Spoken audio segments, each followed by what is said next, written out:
Azmi, terkait kuliah S2 sendiri di Jerman itu apakah sama seperti S1 hanya bayar semester tiket atau Oh, gimana? Ini tadi apa melakukan penelitian ini kan untuk tesisnya mm, ya, pretesis. pretesis Iya. malah. Nah, terus rencana mau dipublikasikan, apakah publikasi juga ini termasuk salah satu persyaratan wajib untuk lulus master atau Itu gimana? itu tidak. Jadi saya tahu di Inggris itu publikasi itu salah satu persyaratan. Indonesia juga sekarang. Indonesia sekarang juga. Nah, Oke. Nah, cuman kalau di Jerman itu tidak. Kenapa? Alasannya saya waktu itu kebetulan pas nulis skripsi saya dibimbing langsung sama profesor dan di situ dijelaskan sama dia. Di sini kita itu sangat dituntut masalah validitas dari paper kita. Karena itu yang boleh sebenarnya nulis paper itu hanyalah orang yang sudah dianggap sebagai saintis, yaitu artinya sudah lulusan S2. Setidaknya di bidang saya ya, di bidang saya itu seperti itu. Jadi karena itu sebenarnya ketika student masih di S2 tapi sudah mulai nulis paper itu sebuah sesuatu yang tidak biasa.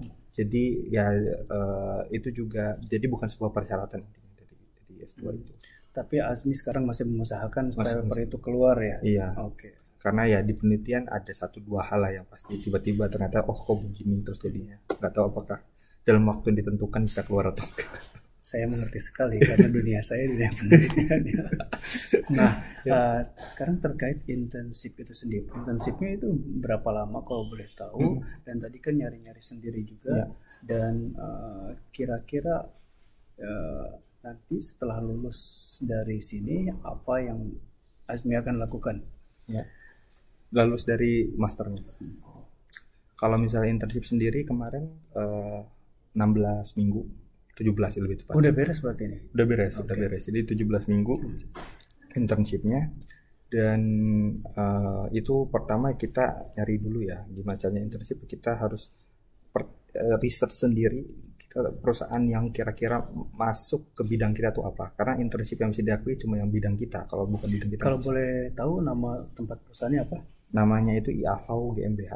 IAVAU GmbH itu di atau apa ya kayak perusahaan semi konsultan yang cukup besar yang menerima orderan itu dari VW Continental dan kawan-kawan.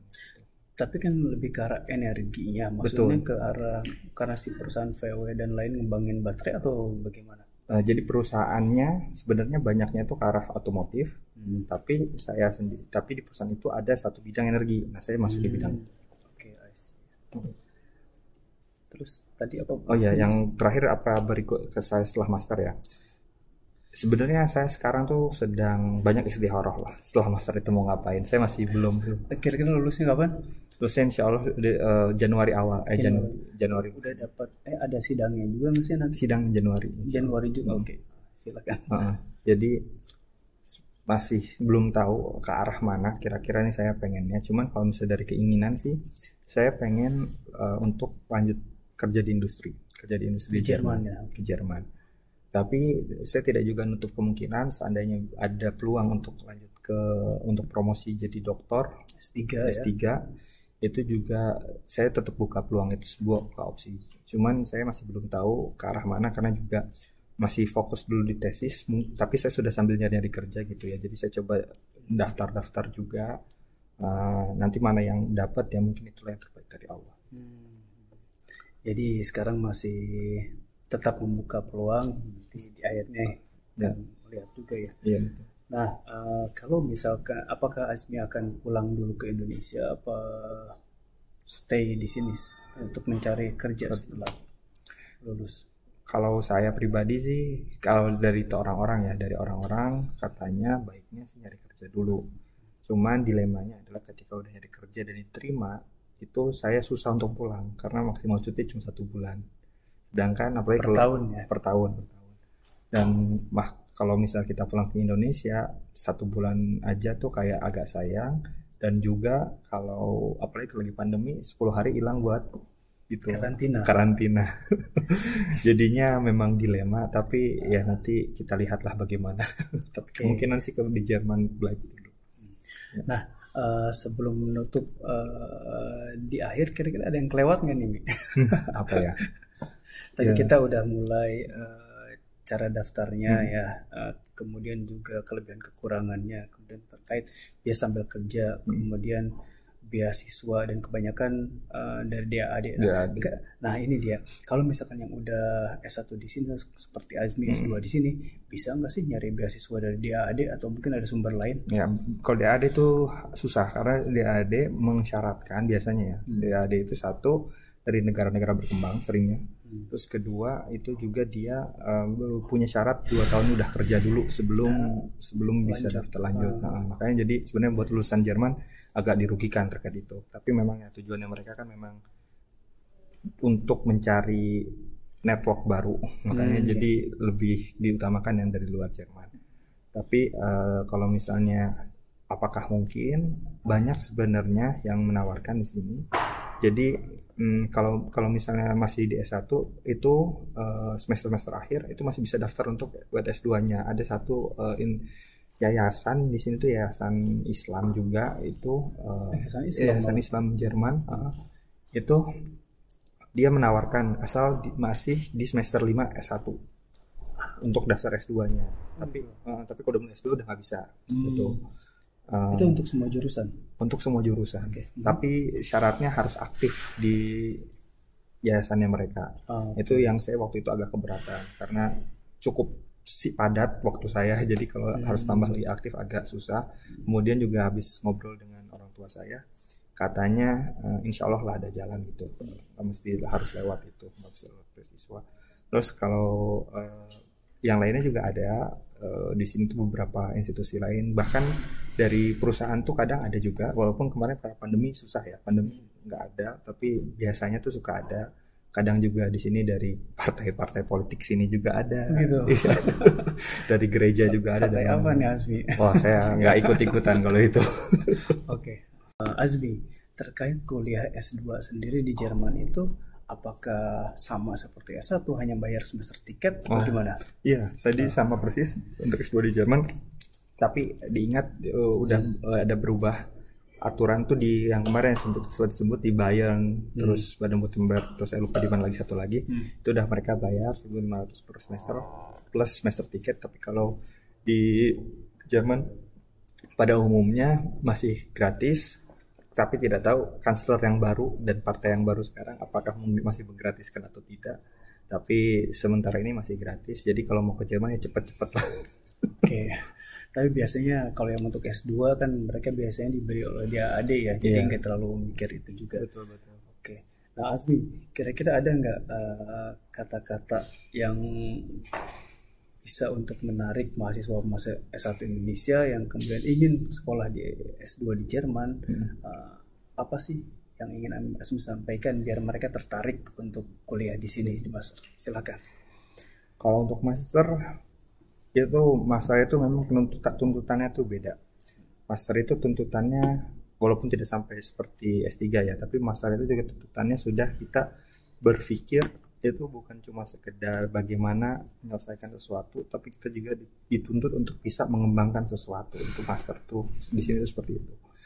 Di Indonesia yang sekarang orang yang pintar tuh banyak, tapi orang yang cukup kreatif untuk bisa mengembangkan sesuatu dan tahu permasalahannya itu belum banyak gitu. Jadi masih, kalau misalnya setidaknya yang saya lihat, yang saya tahu dari bidang energi, banyak sekali loophole yang itu ketika saya diskusikan dengan teman-teman saya di Indonesia itu baru terpikir oleh mereka kalau itu loophole yang ada. Padahal itu adalah sebuah pengetahuan yang umum di sini. Jadi banyak perspektif yang itu. Mungkin karena ini kan di bidang Azmi ya. Iya, betul. Di Azmi sendiri jurusannya benar energi fokus, betul. Sedangkan di Indonesia sepertinya belum ada yang fokus energi, jadi bisa melihat apa sih yang gap loophole itu tadi ya. Betul. Tapi kalaupun yang secara umum yang lainnya juga dengan kita ya masuk membuka ke satu budaya baru, cakrawala baru, apalagi kita udah master, mungkin bachelor tuh masih agak-agak ragu karena kita belum tahu lah basicnya, dasarnya. Terus juga adaptasi lebih susah karena kita baru kan, masih kecil lah gitu. Tapi kalau udah master kan kita sudah dewasa, lebih siap nerima perubahan, lebih siap juga nerima untuk bisa beradaptasi juga lebih gampang. Jadi ketika kita masuk ke dunia yang baru, Jerman yang baru, mereka pemikiran baru, perspektifnya baru, juga cara value yang mereka ambil juga dalam menentukan keputusan juga beda dengan kita, dan itu jadi sangat membuka cakrawala dan sangat banyak menambah experience dari hidup kita gitu. Itu yang benar-benar saya rasakan sih setidaknya di master. Jadi justru Azmi melihat challenge-challenge yang ada di program master ini yang bisa membuat Azmi makin improve ya sebagai manusia, bukan hanya dari sisi ilmu keilmuannya tapi juga dari diri pribadi. Jadi teman-teman di Indonesia yang sekarang S1 dan ada rencana S2, kenapa nggak dicoba untuk ke Jerman gitu ya. Betul. Keren sekali nih. Kira-kira saat dibandingkan waktu Azmi S1 dan sekarang S2, tadi barusan Azmi memang bilang terkait dengan banyak challenge yang kemudian mengimprove. Kira-kira ada hal lain nggak yang benar-benar gue kok sekarang bisa gini nih? S1 ke S2 ya. Yang paling penting adalah saya ketika lulus S1, saya ngerasa banget, walaupun saya judulnya sudah punya gelar ya, saya belum bisa apa-apa, saya ngerasa banget. Kayak skill yang lain ya, kalau ditanya misalnya bagaimana bisa aja ngerti, tapi ya cuma sekedar itu. Tapi ketika master nggak terlalu deep gitu ya. Nggak terlalu deep, cuma sekedar tahu. Tapi itu ya memang emang orang zaman dulu tuh bagus ngasih peribahasa makin berisi padi makin berisi makin merunduk gitu. Jadi memang ketika S1 tuh cuma dikasih tahu kita tuh nggak tahu apa-apa, itu level S1-nya. Ketika S2 baru kita ditambah lagi pengetahuannya, dan tapi kita justru dengan belajar itu makin nggak tahu lagi, ternyata tuh masih banyak yang belum kita pelajari. Masih banyak lupa. Betul. Terus bahkan tuh saya kalau bisa ya pengen tuh master tuh 7 tahun gitu, karena biar bisa belajar semuanya. Cuman kan tidak mungkin. Kalau ada pun saya nggak mau S3 aja. Oh iya benar juga. Kan bisa didalami saat S3. Betul. Terus ada lagi yang lainnya ya. Yang lainnya itu mungkin yang itu pertama tuh paling penting tuh itu. Cuman yang lainnya yang saya rasakan itu adalah gimana kita itu ketika menghadapi masalah lebih dingin. Saya ngerasa seperti itu ya, ketika ngadepin masalah terutama di kuliah atau dimanapun itu lebih dingin karena pertama mungkin kalau di bachelor kita masih bisa untuk gabung dengan teman-teman kita. Tapi ketika udah master, mereka udah punya jurusan yang beda, spesialisasi yang beda. Akhirnya kita dipaksa mau tidak mau harus dengan ketemu orang baru atau sendiri pilihannya tuh.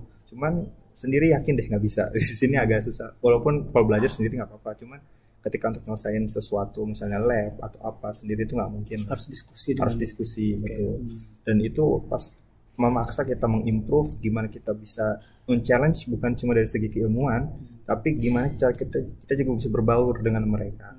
Dan kadang tuh di situ banyak tadi juga banyak perspektif yang kita tuh kok bisa sih mereka tuh kepikiran kayak gini. Itu contoh ya nih, ini terserah nanti Kang Boya mau aja atau enggak nih.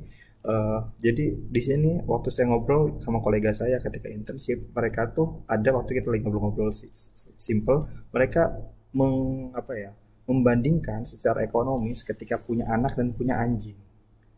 Itu saya dalam hati kok bisa kepikiran ngebandingin anak sama anjing gitu. Mereka tuh bilang anjing tuh lebih gampang ngurusnya, cepet cuma 3 tahun habis itu udah beres. Kalau anak kan sampai udah gede juga harus kita ayomi. Terus ya Allah, itu kok bisa kepikiran kayak gitu tuh gimana gitu. Tapi ya itulah mereka dan itulah kita, dan itu baru kelihatan seperti apa perbedaannya. Dan mungkin kalau saya nggak belum tidak nambah terus ilmunya, saya mungkin iya aja tapi nggak punya prinsip dan ikutan mereka gitu.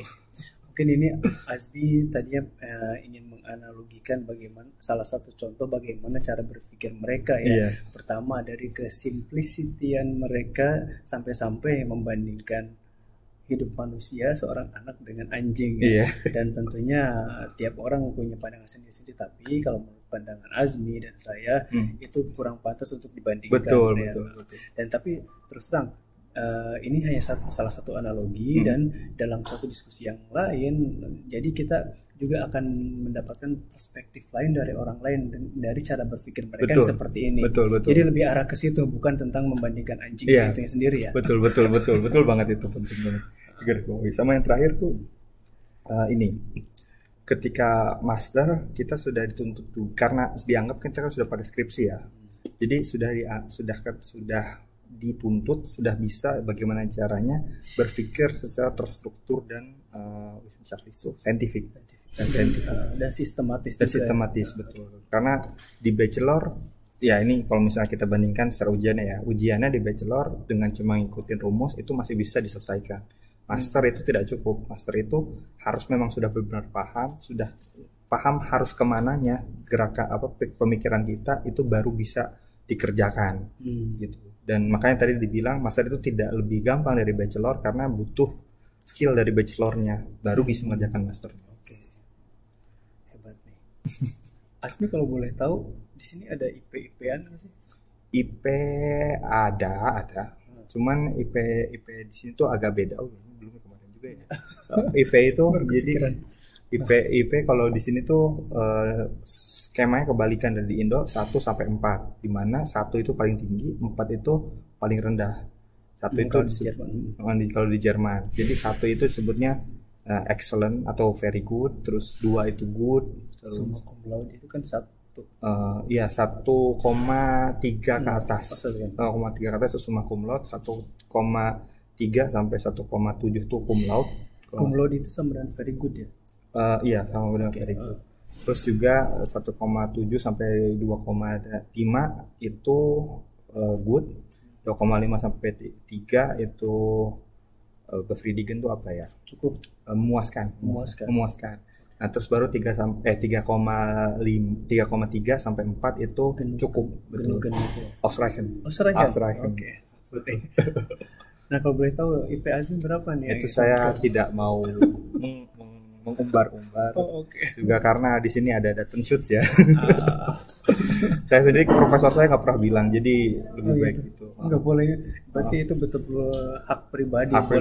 Kecuali kalau kita mungkin mau melamar perusahaan atau S3 ya. Betul. Nggak seru nih. Jadi harus dilindungi kalau ini ya. Oke.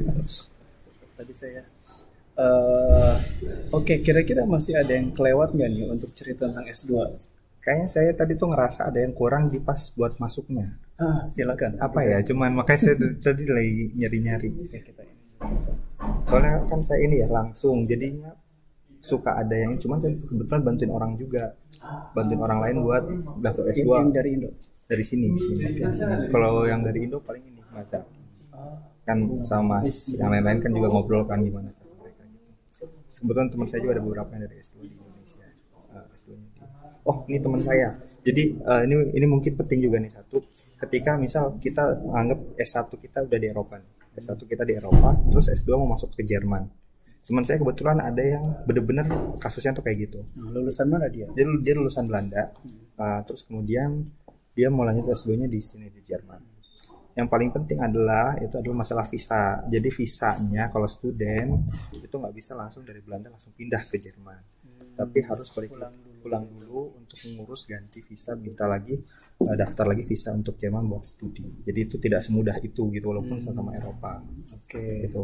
Terus juga jadi ini juga untuk masuk ke S2 itu kalau misalnya kita lanjut kayak saya ya, misalnya jurusan saya sama, terus S1-nya juga sama di universitas yang sama, itu relatif gampang, tinggal daftar beres.